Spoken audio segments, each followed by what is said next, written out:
Good afternoon. Good afternoon, ma'am. Okay, what is your name? I'm Arlene Escobar. How old are you? I'm 25 years old. Are you still single or married? I'm married, ma'am. Married. So, how many children do you have?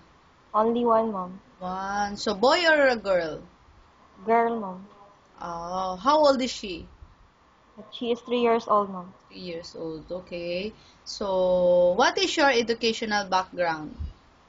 My additional background, I graduated in Bachelor of Science in Information Technology, ma'am. How long did you take that course?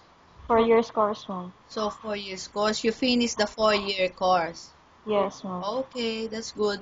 So, why do you want to work here in Hong Kong?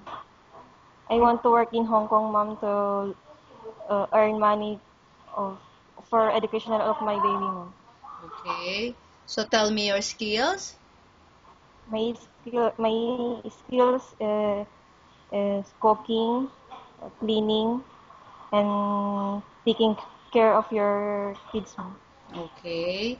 So, anything you want to tell to the employer? Mm. Hi, ma'am. Good afternoon. I am willing to work hard in your family.